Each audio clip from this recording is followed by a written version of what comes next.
Aleluia, glória a Deus. Que alegria poder compartilhar mais uma vez a palavra do Senhor com vocês.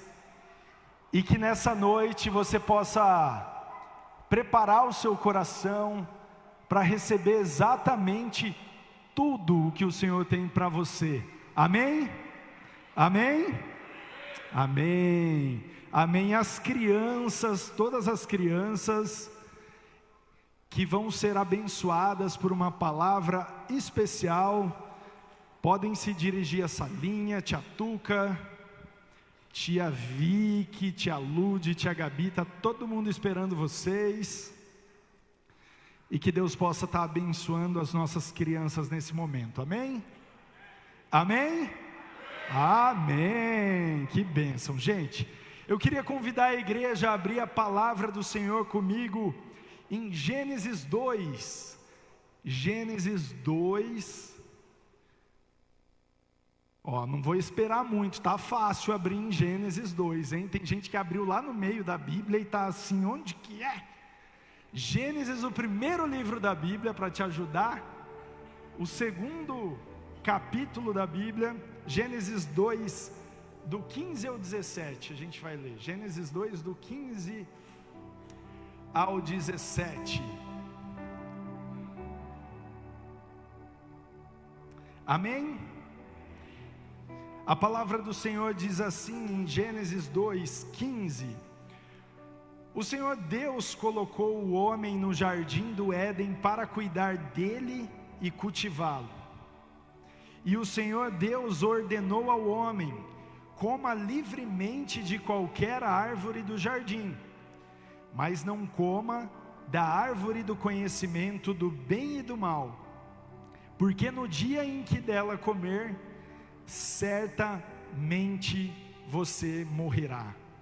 A palavra de Deus em Gênesis 2 está trazendo o contexto e um direcionamento de Deus para o homem e para a mulher, para Adão e para Eva. Deus, no princípio, depois que Ele criou todas as coisas, criou o homem e a mulher, Ele estabelece com eles um único pedido, uma única limitação. Deus estabelece a Adão e Eva um único limite, uma única coisa que eles cumprissem, que é o de não comer o fruto daquela árvore, a árvore do conhecimento do bem e do mal.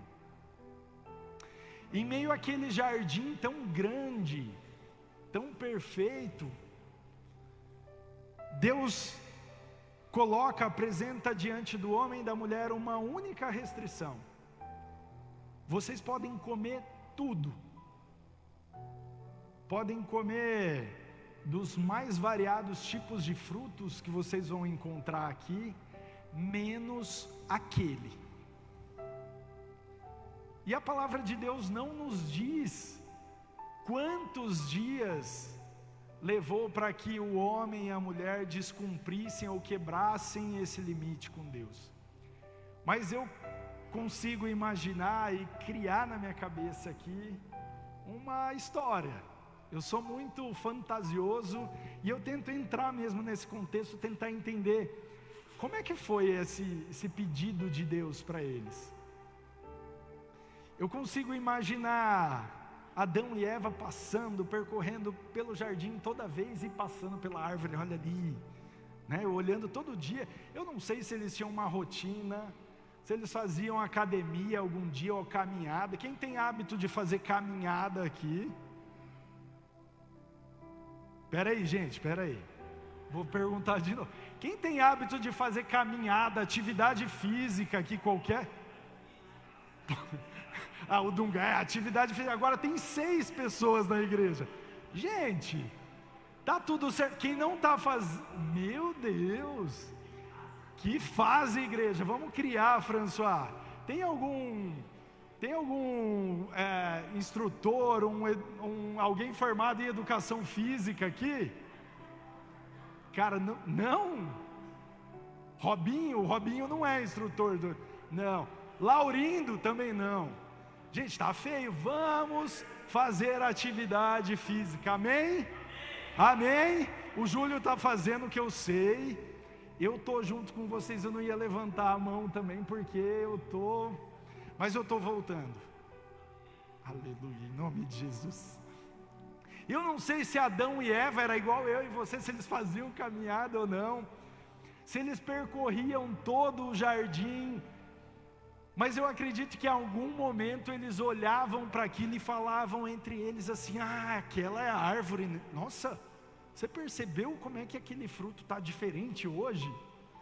Eu não sei se criavam ali entre eles alguma conversa relacionada àquilo. É bem provável que sim, porque quando você ou alguém fala assim, você não pode comer tal coisa, você nunca comeu aquilo, mas dá vontade de comer, não é?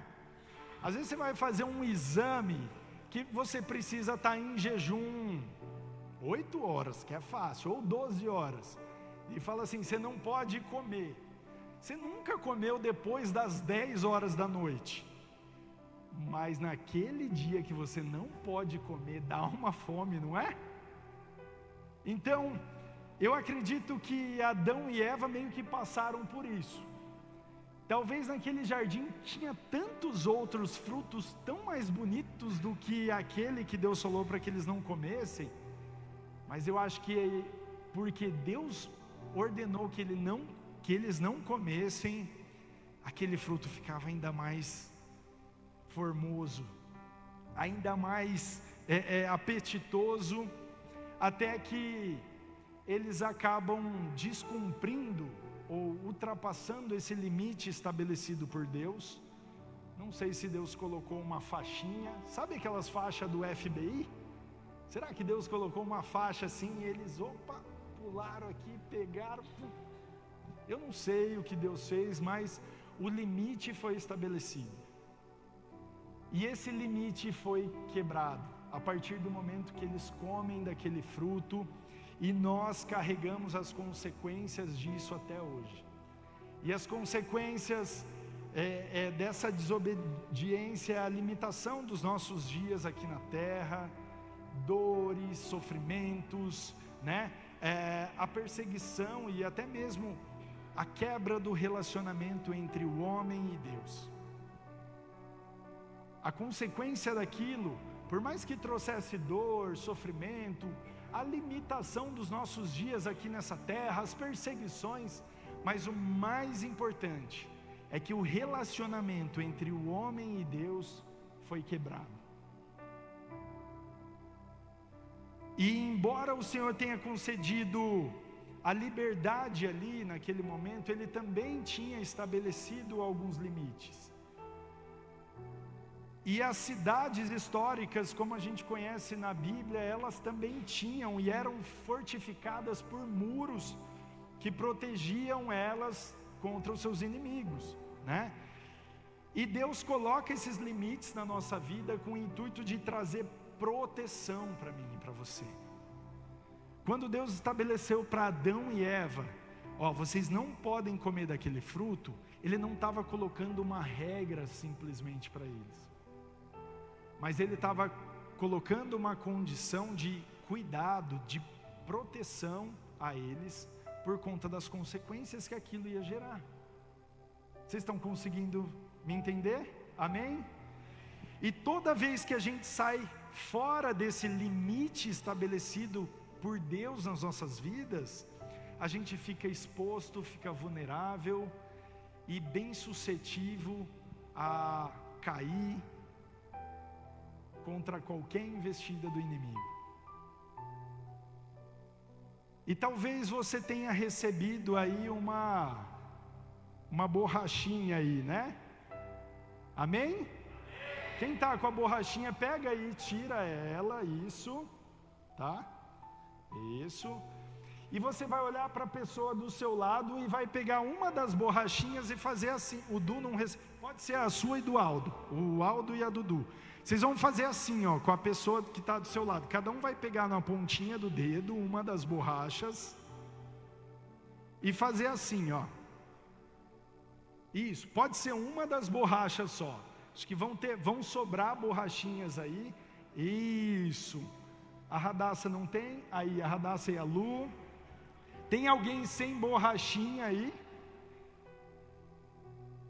Aqui, ó, Isso, quem tiver aí pertinho, a borrachinha. Tem alguém ainda sem borrachinha? Vai sobrar aí de alguém do lado, tá? Porque vocês vão usar uma só, tá? Amém? Todo mundo com borrachinha. Isso. Quando Deus criou, atenção aqui comigo, quando Deus criou Adão e Eva, o homem e a mulher, Ele colocou diante deles corpo, alma e espírito. Amém? Nós somos formados por corpo, alma e espírito. O que a gente pode considerar também que é físico, mental e espiritual. Amém? Talvez você, na sua área física, mas não é a realidade de vocês aqui, porque 5 pessoas estão fazendo atividade física só, mas talvez essa área da sua vida, você esteja como essa corda aqui, ó, firme, forte, bem estruturada. Eu posso puxar, eu posso fazer o que for, nada vai abalar ou vai destruir você, porque você tem uma disciplina, você vai na academia ou faz a sua caminhada regularmente, você tem um hábito de se alimentar bem. Então essa área da sua vida, a área física da sua vida, você está bonitinho, fortinho, fortinha, né? Amém? Ó, carioca, tá tudo certo aí? Só vitória. Você está assim, ó, só vitória. Podem puxar você de um lado para o outro, mas é só vitória. Nada vai abalar, você ainda vai ficar até mais forte. Mas talvez em algumas áreas da sua vida, talvez você não vai conseguir visualizar, mas você esteja como essa linha aqui, bem fininha, bem vulnerável, bem suscetível a qualquer adversidade. Talvez a sua área emocional esteja assim, a um fio de colocar tudo a perder. Você fisicamente é forte, resiste toda e qualquer dificuldade, mas emocionalmente é totalmente desestruturado. Qualquer situação que colocam ou dizem um não para você é como se estivessem fazendo um mal, ou emocionalmente nada dá certo para você. Você se sente ansioso, culpado, e isso é tão sério que só no momento em que a gente estava entregando as pulseirinhas ali, algumas pessoas falaram assim: o que vai acontecer? Porque eu sou ansioso, meu Deus do céu. E quando a gente entrou aqui, uma pessoa falou: eu queria tirar minha vida. Talvez você está doente emocionalmente. Talvez você esteja tão doente a ponto de querer pôr um fim, um basta na sua vida.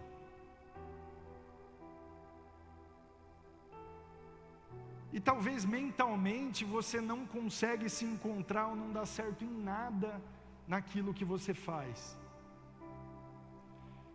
Mas tem algumas áreas que você é um pouco mais flexível. A dificuldade vem, mas você consegue permanecer.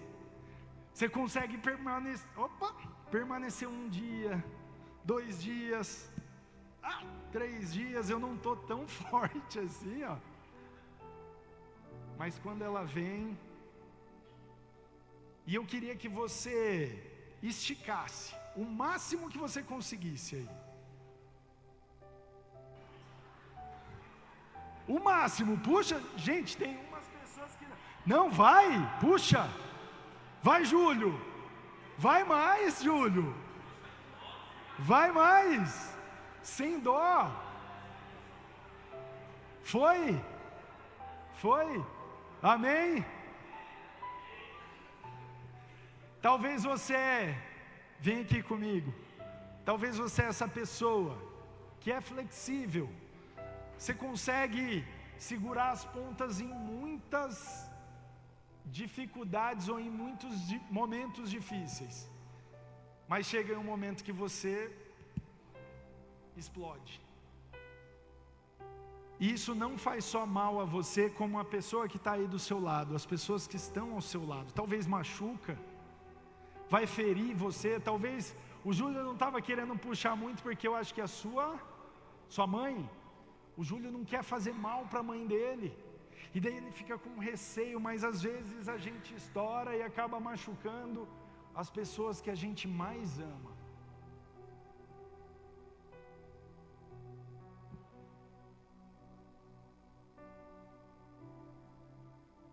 E uma das coisas que eu mais ouço, e já falei isso com vocês como um líder de adolescentes, e lidar com jovens também, Juninho, o que é pecado? Ficar é pecado? Eu beijar, eu isso, eu aquilo, fazer tal coisa é pecado, é isso? Eles querem saber o que pode e o que não pode. Mas é como se eles estivessem falando assim, ó, Juninho, me diz onde que é o final, aquilo que eu não posso fazer, para eu ir até ali, mas não cometer esse pecado. É como se ele estivesse chegando até o limite, até a fronteira daquilo que Deus estabeleceu para que ele pudesse viver e aquilo que já está fora do cuidado de Deus para a vida dele. E o que Deus quer nos ensinar é que não é o que você pode ou o que você não pode fazer, é sobre o que Deus te chamou para você fazer. Você não precisa ficar naquela vida de limite. Ai meu Deus, eu não posso fazer tal coisa, eu não posso só aquilo, eu só deixo de fazer, eu só não cometo pecados, mas eu não tenho uma vida que agrada ao Senhor. E a gente acaba entrando numa até mesmo situação religiosa. E na carta de Paulo aos Coríntios, ele diz assim, ó, todas as coisas me são lícitas, mas nem todas as coisas me convêm. Hoje o evangelho ele tem perdido um pouco a credibilidade, porque as pessoas encontram no nosso comportamento argumentos para falar mal do nosso Deus. Pessoas têm relativizado é isso, né? O pecado. A gente tem pregado, a gente não tem vivido o evangelho, a gente tem falado dele, mas as nossas vidas não têm apresentado ou demonstrado o verdadeiro evangelho. E isso me faz lembrar da história do rei Davi. Em 2 Samuel 11, você não precisa abrir a palavra de Deus, eu quero só relembrar do que aconteceu num tempo de guerra, em que o rei Davi precisava estar com o seu exército em campo de batalha, em espírito de batalha. Ele não vai, e ele fica ali no castelo, e em um momento de ociosidade, ele começa a olhar na sacada ali, admirar aquela paisagem toda, e ele vê uma bela mulher chamada Betseba. E os olhos dele começam a admirar aquela mulher, e ele começa a desejar ela, e ele acaba se envolvendo com ela. Mas ele sabia que aquela mulher era casada. Davi conhecia a lei do Senhor, ele sabia que o adultério não era aceitável aos olhos do Senhor, assim como o homicídio. Então ele resolve tentar dar um jeito no pecado dele, no erro dele, e tem uma ideia brilhante que é de colocar Urias na linha de frente de batalha, como uma forma bem provável e que ele perderia a vida. E daí Davi pensou assim, falou, se ele morrer, não vai ser pecado, né? Então eu vou conseguir dar um jeitinho aqui, outro ali. É o que mais de 180, 190, 200 milhões de brasileiros fazem diariamente. O tal do jeitinho. A gente tenta contornar alguma situação, algum erro, algum pecado, algum limite que a gente ultrapassou e tenta consertar ele de alguma forma.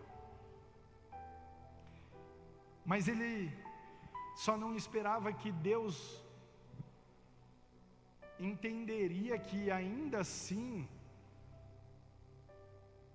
aquela atitude não era uma atitude de quem deveria estar agradando e servindo a Deus. Mas é isso que eu, você e muitos de nós fazemos diariamente. A gente, em meio ao nosso erro, a nossa falha, a nossa vulnerabilidade, a gente tenta contornar ou esconder aquilo que a gente acaba ultrapassando ou rompendo de limites estabelecidos por Deus na nossa vida. O adultério, ele não acontece de um dia para a noite, igual no caso de Davi. Ele olhou, ele deu uma olhadinha de novo, ele deu uma perguntada para saber quem era aquela mulher, ele sabia que aquela mulher era casada, era isso e aquilo, e às vezes tem gente que fala assim, então, nossa, quando eu vi já estava... Não é assim. Para que algo aconteça, você não simplesmente apareceu uma mulher, enfim. Você consegue se esquivar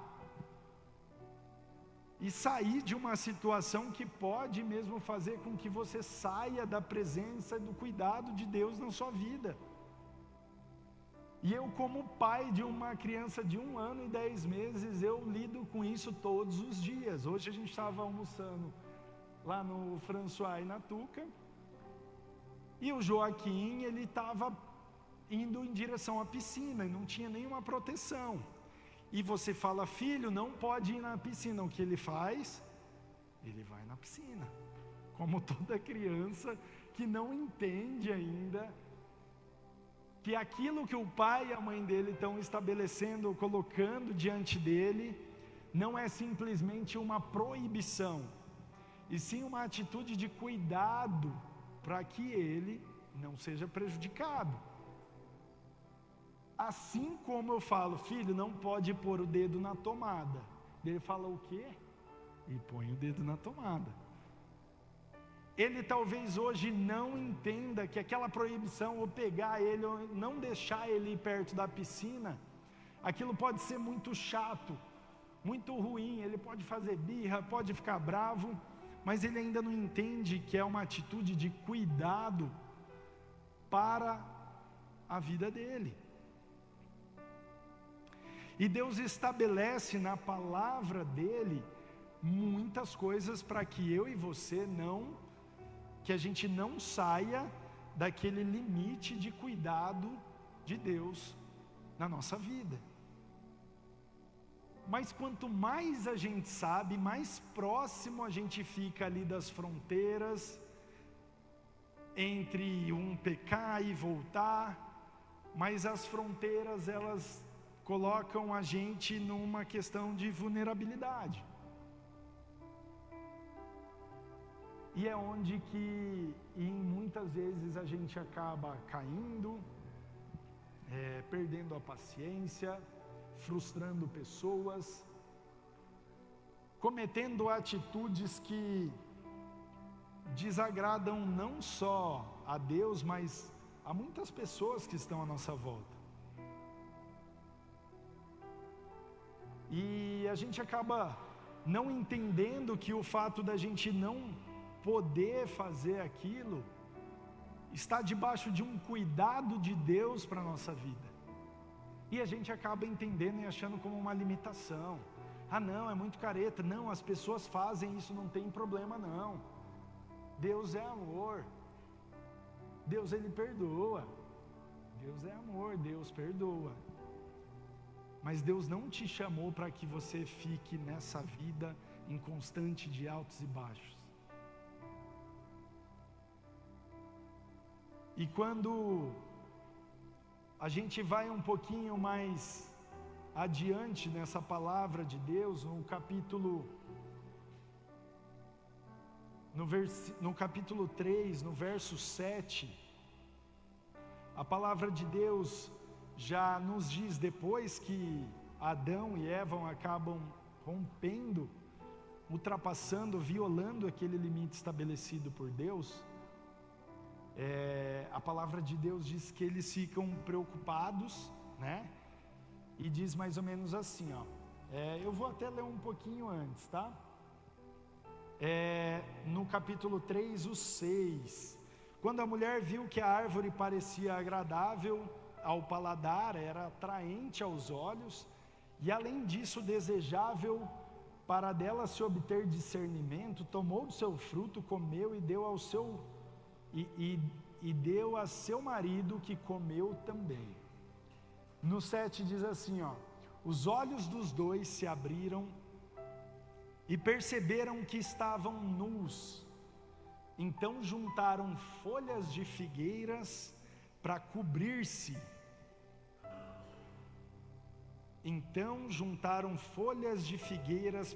cobrir-se. Eles olharam um para o outro, tiveram vergonha, um constrangimento em relação àquela condição que eles estavam vivendo.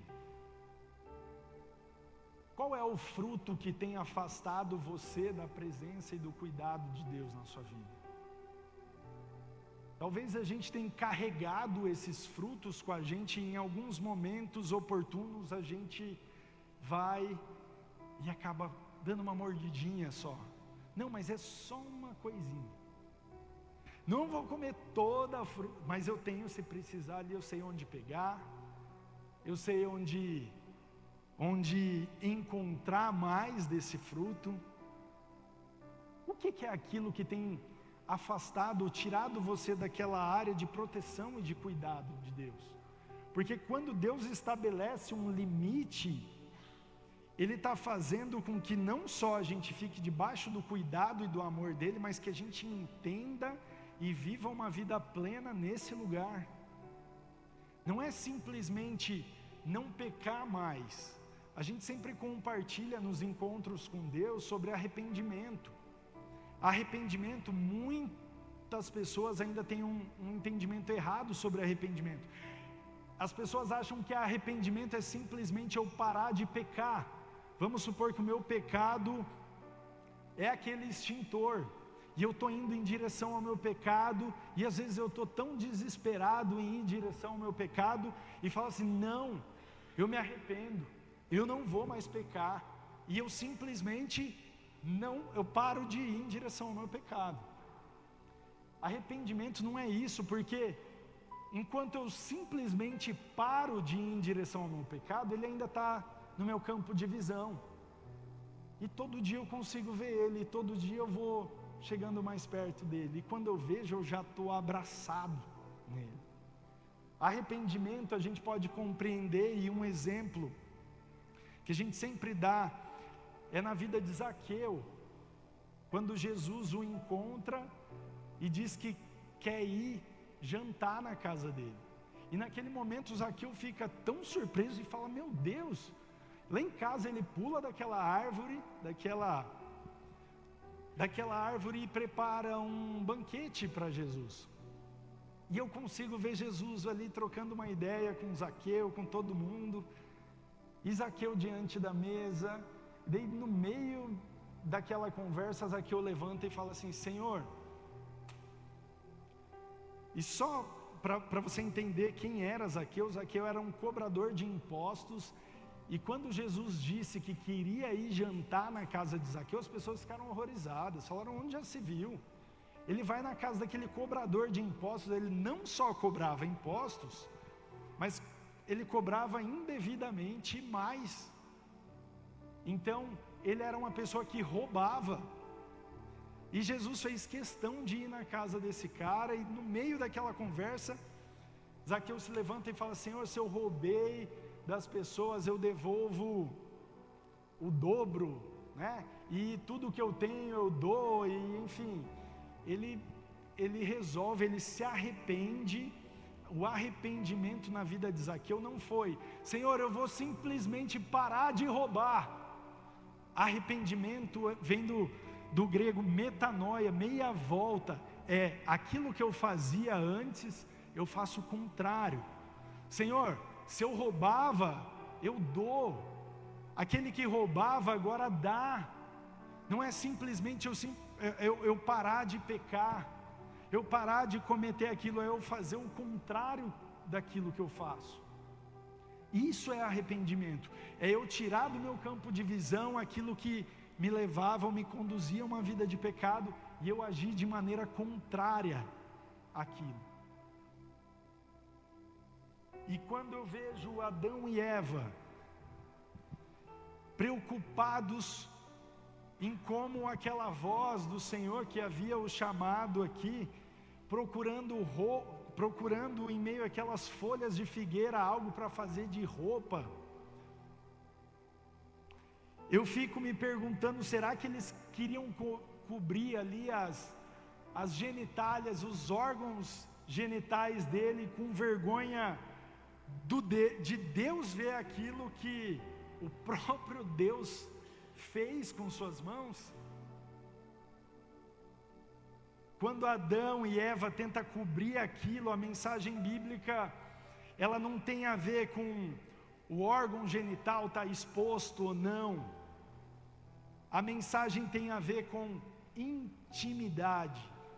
A Bíblia está querendo dizer que quando a gente ultrapassa os limites estabelecidos por Deus na nossa vida, faz com que o infrator perca a intimidade com o Deus Todo-Poderoso.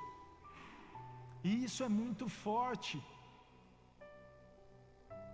E talvez você é essa pessoa que se encontra comendo do fruto todos os dias, e ainda, mesmo estando aqui, tentando dedicar a sua vida e apresentar a sua vida diante do Senhor, você ainda continua agindo da maneira como o Senhor não quer que você age, e você sabe disso. E talvez a vergonha ainda impede você de se revestir daquilo que Deus tem para a sua vida. Toda vez que a gente comete algum tipo de pecado ou algo que desagrada o Senhor, o que a gente deve fazer é se arrepender, confessar os nossos pecados e se voltar ao Senhor de novo. Porque o Senhor está de braços abertos para nos receber de novo debaixo do seu cuidado, de entender a nossa falha, de nos perdoar, e foi isso que Ele fez naquela cruz.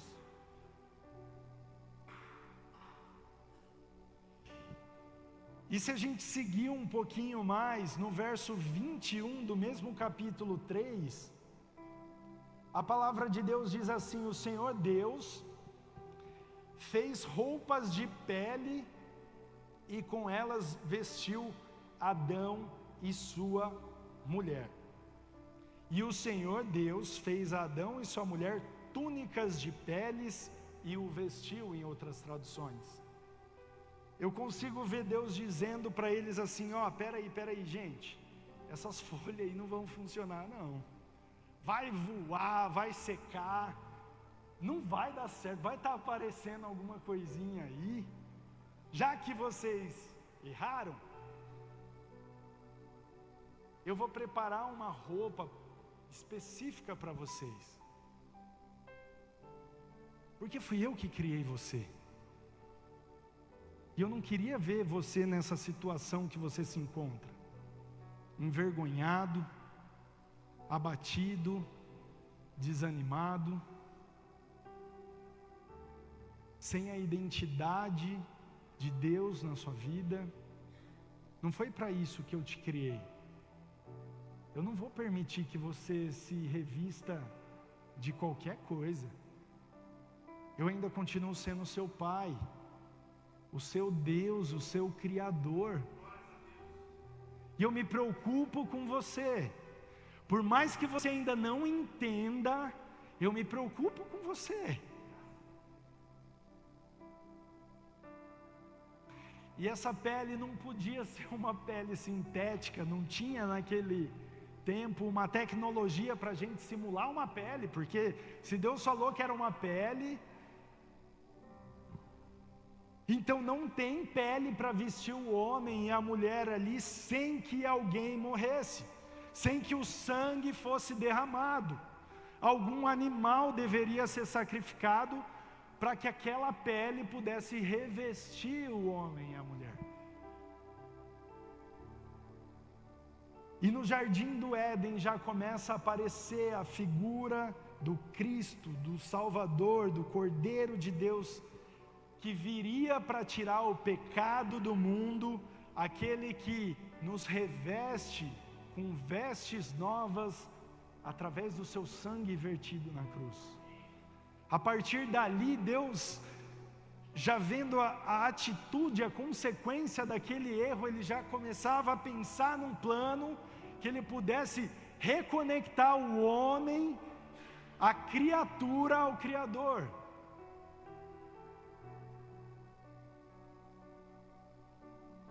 E Jesus faz isso quando Ele vem a esse mundo.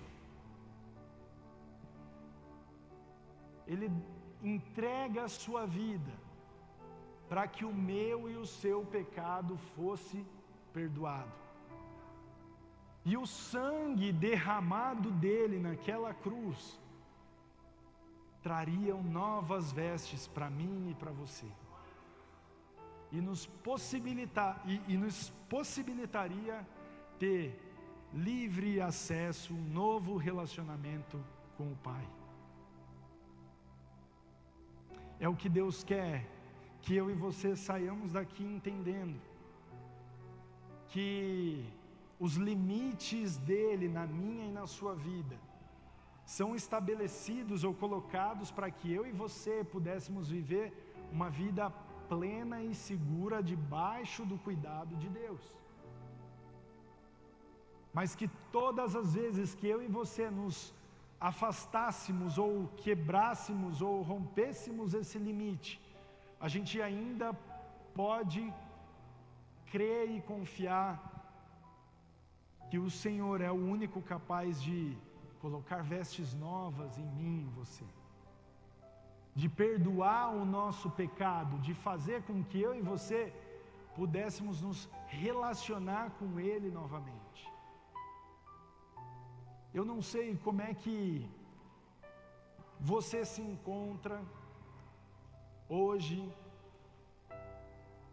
como você tem conduzido a sua vida. Talvez você é uma pessoa que há muitos e muitos anos já entende e compreende a respeito da palavra, do amor e do cuidado de Deus na sua vida, mas existem algumas áreas em que você está totalmente fragilizado.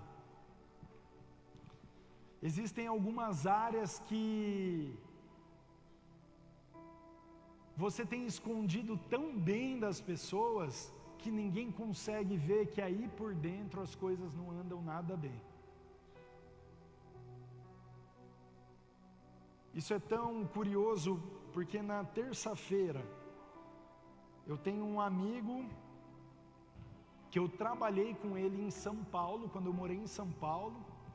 Ele é um paulistano que morava lá e tem uns 3 anos que ele casou, meio que casou, se ajuntou com uma mulher que é daqui de Cianorte, mas que morava em Maringá, e ele trabalha remoto, ele é designer também, e ele falou assim: cara, para mim, onde eu estiver trabalhando, eu consigo. Ele falou: eu tô indo para Maringá. Eu falei: você tá brincando, sério? Vou me mudar e tal, e vamos se ver. E daí a gente conseguiu até se ver, Ele é uma pessoa muito especial.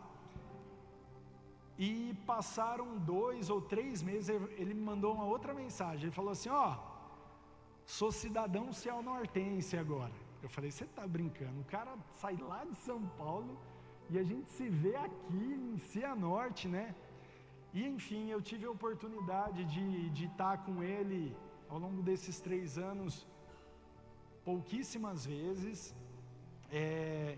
Ele teve a oportunidade de estar aqui com a gente umas 2 vezes. O culto especial de Natal foi a última vez que ele esteve aqui. Ele é uma pessoa que tem muita resistência à questão religiosa. E na terça-feira eu recebo uma mensagem dele. Ele me chama de Woody, do Toy Story, que era meu apelido na época que eu parecia o Woody. Não tô... Ele falava: Woody, tá por aí? Woody, tá por aí? Cara, quando a gente puder, eu queria conversar com você. Se prepara. Eu falei: eita, pega. E faz tempo que a gente não costuma se falar. Eu falei: Caio, tudo bem? Tá tudo certo? Vamos conversar, eu tô aqui. Ele falou: daí eu mandei até uma figurinha, né? Que hoje as figurinhas ajudam a gente a expressar um pouquinho a surpresa. Ele falou: guarda as figurinhas aí porque o negócio é feio.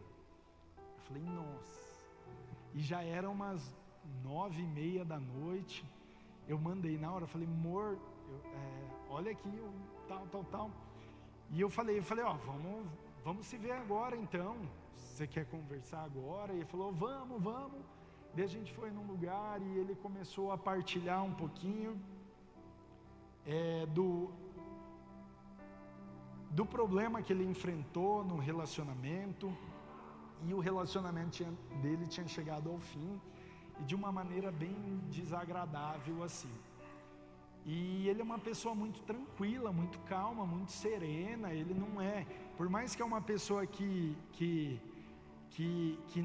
não é cristão, ele não se denomina cristão e ele não vive os princípios de Cristo, mas eu comento com ele que algumas das atitudes dele são atitudes que o próprio Cristo nos convida a viver. Ele estava falando que ele estava a ponto de estar agindo de maneira assim, que ele iria se arrepender, no fim das contas.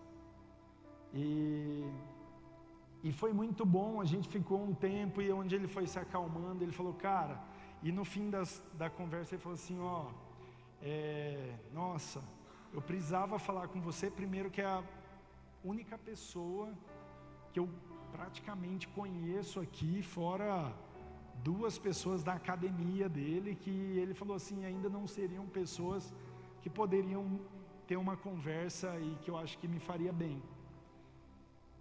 E ele falou assim: e você é uma pessoa que eu consigo, admiro, você e a Maria, e desculpa aí pelos palavrão, porque ele fala palavrão, desculpa aí pelos palavrão, mas vocês são pessoas que eu admiro e que têm um pensamento que eu acredito que traria muita clareza e iria de encontro a tudo aquilo que eu precisava ouvir nesse momento.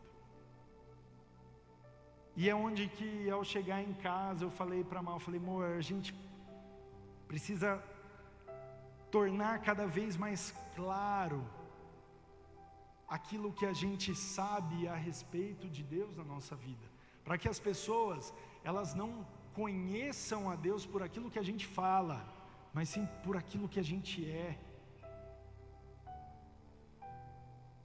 E isso nos traz uma responsabilidade muito grande. E essa responsabilidade não é só minha e da Maria, é de cada um de vocês que estão aqui ouvindo e recebendo essa palavra.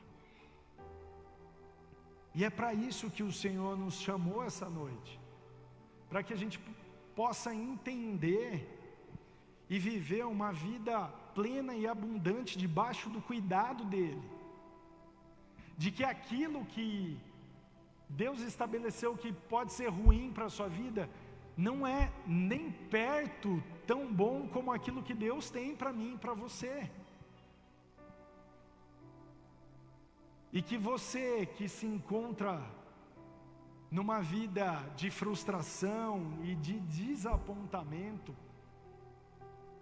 ou de dor, ou de vulnerabilidade, você tem uma pessoa a quem recorrer. O nosso Deus nos convida diariamente a se apresentar, a se lançar aos braços dEle.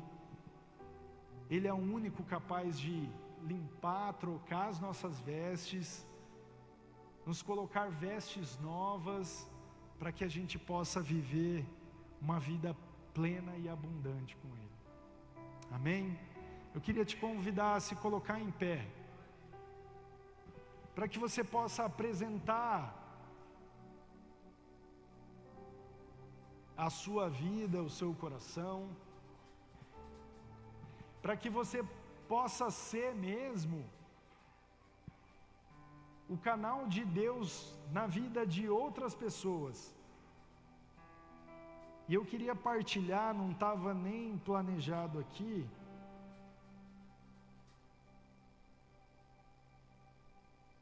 uma palavra que Deus ministrou na minha vida ao longo desses tempos aí, e eu falei, gente, não é possível.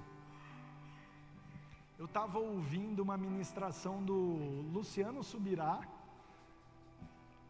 e a palavra de Deus em 1 João 4, tem um versículo que diz assim: ninguém nunca viu Deus. Ninguém nunca viu Deus. E se a gente continuar lendo o versículo, diz que Deus é amor e que se nós amamos, nós estamos manifestando o amor de Deus. Em outras palavras, a razão de que nós devemos amar as pessoas é porque o amor é a manifestação do próprio Deus, daquilo que Deus é. Então, se ninguém nunca viu Deus, as pessoas elas vão ver Deus em nós. E isso é tão maravilhoso porque assim, muitas pessoas conhecem a Deus, eu e você conhecemos a Deus. Eu não consegui ver a figura do próprio Deus materializado na minha frente, mas eu vi Deus em pessoas que puderam estar comigo nos momentos mais difíceis. Eu vi Deus numa ministração, numa palavra que em algum momento veio de encontro ao meu coração. Eu vi Deus num cuidado de uma casa de recuperação comigo, assim como tem um grande amigo nosso que está aqui e que há 9 anos, esse ano está celebrando o cuidado e o amor de Deus na sua vida, Gilberto. E isso é maravilhoso, cara. O Gilberto é uma pessoa que, o Capajeg, é uma pessoa que quando eu vim para Cianorte, estava finalizando o seu processo de tratamento e Deus tratou ali mesmo, viu? Porque no futebol também, né, Ângelo? Ele não aliviava não. Na época que eu jogava bola, ensinava pastor Ângelo, o pessoal lá, e exagerei, eu acho, ensinava, né? Mas é onde que Deus talvez vai se revelar ou se manifestar através de um cuidado de um projeto que vai fazer com que muitas pessoas possam ver Deus. O que Deus espera de nós, o que esses irmãos das Bíblias, que eles têm esse projeto, eles são conduzidos por Deus porque eles acreditam e sabem que isso aqui pode transformar e mudar vidas.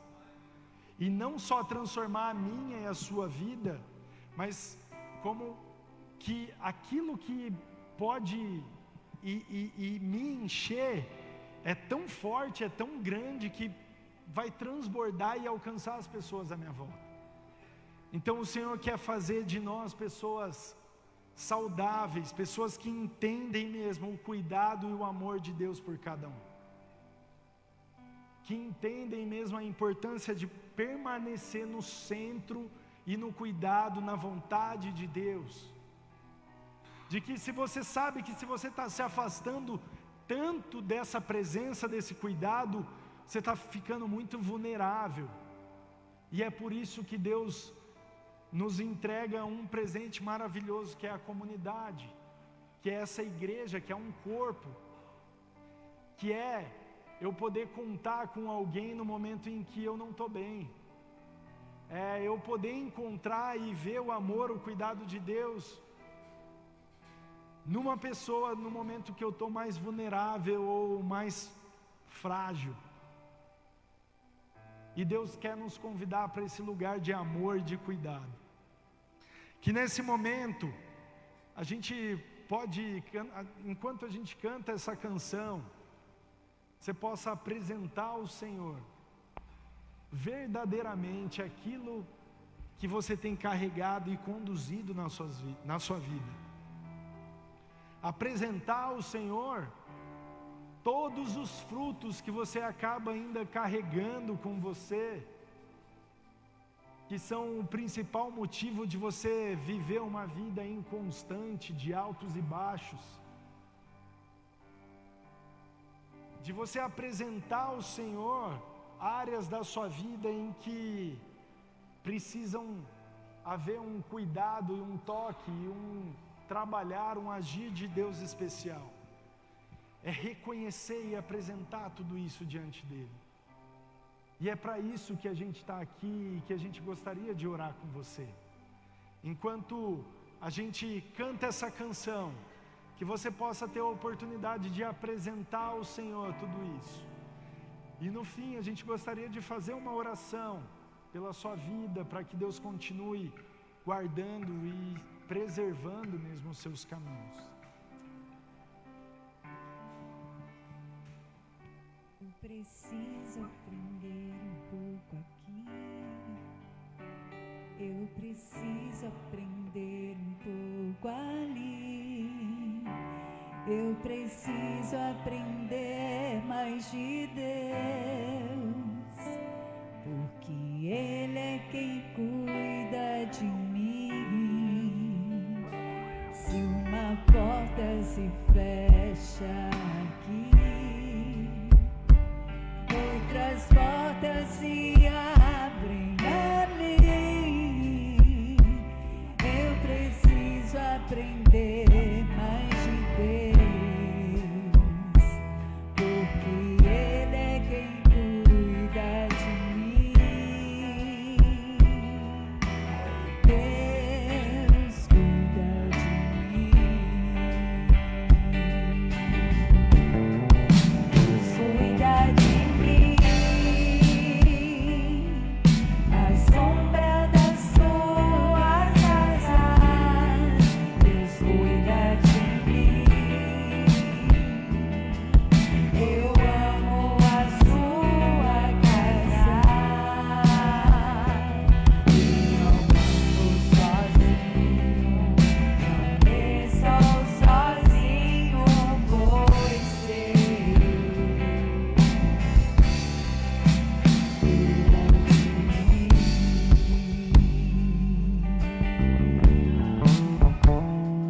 se na vida não tem direção e preciso tomar decisão, eu sei que existe alguém que me ama. Ele quer me dar a mão. Se uma porta se fecha aqui, outras portas se abrem ali. Eu preciso aprender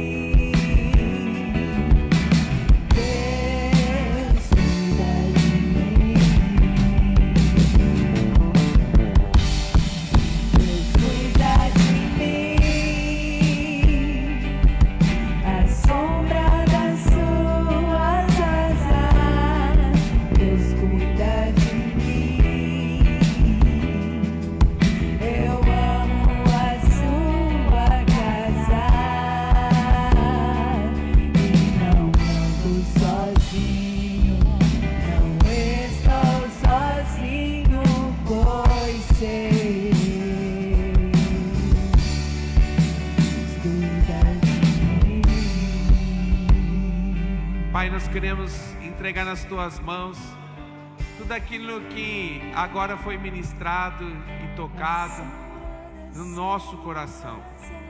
Ó Pai, nós Te louvamos por essa palavra que mostra pra gente, ó Pai, o quanto que nós precisamos não mais só falar, mas viver o verdadeiro Evangelho de Cristo. Pai, nós Te louvamos, Te engrandecemos, ó Pai, porque o Senhor é um Deus de misericórdia. E hoje, nessa noite, ela se renova nas nossas vidas, dando condição de nós vivermos uma vida diferente. Não mais aprisionado no mundo de pecado, mas podendo viver uma vida que agrada ao Senhor. Pai, nós Te louvamos por tudo, ó Pai, pela oportunidade de a gente poder estar aqui, para poder renovar uma aliança com o Senhor, que talvez ao longo dos anos da nossa carreira cristã, ela foi desgastada, e talvez em alguns casos foram quebradas. Mas agora, ó Pai, em nome de Jesus, as nossas decisões aqui, Senhor, nessa noite, possa mudar completamente a história das nossas vidas. Ó Pai, que nós possamos viver o verdadeiro Evangelho. Pai, obrigado, Senhor, por essa noite, obrigado por essa palavra, e que ela possa continuar falando e ministrando ao nosso coração. Pai, Te louvo, Te engrandeço, Te exalto, porque o Senhor é um Deus que cuida de nós. Em nome de Jesus, amém. Glória a Deus. Uma salva de palmas, Senhor Jesus. Glória a Deus. Glória a Deus. Glória a Deus. Glória a Deus. Queria que você colocasse sua mão no ato de receber. Quero abençoar você, e que você possa estar junto na próxima semana, em nome de Jesus, para junto a gente louvar, engrandecer e exaltar o nome do nosso Deus. Hoje eu mandei um vídeo para algumas pessoas, falando sobre Provérbios capítulo 6, do verso 9 ao 11, em que ali no provérbio de sabedoria diz o que muitas vezes pela nossa preguiça a gente vive uma vida inconstante, uma vida rasa, e às vezes a gente pensa que é só na questão da vida financeira, mas não, às vezes, muitas vezes é na área espiritual. Então por isso não deixem de estar aqui, amém? Para a gente louvar, engrandecer o nome do nosso Deus, ser ministrado por Ele, ser abastecido por Ele. Então não deixa que a preguiça às vezes vença você, mas que você possa estar aqui para recomeçar a sua semana de maneira certa, na casa do Pai, em nome de Jesus. Pai, nós terminamos aqui esse culto de louvor e adoração ao Teu nome, que ela finda, ó Pai, nessas quatro paredes, mas ela permanece em nós até o dia que nós vamos nos encontrar face a face contigo. Ó Pai, que cada palavra que foi aqui proferida, vindo do trono do Senhor para nós, possa produzir mudança nas nossas vidas, e que a gente possa ter um testemunho vivo, ó Pai, daquilo que nós ouvimos e colocamos em prática durante essa semana. Dá uma semana de paz, de alegria, de muita saúde, que o Senhor possa estar no controle de todas as coisas, em nome do Senhor Jesus, amém. Glória a Deus. Uma salva de palmas ao Senhor Jesus. Abraça a pessoa que está do seu lado, profetiza a bênção do Senhor sobre a vida dela, em nome do Senhor Jesus.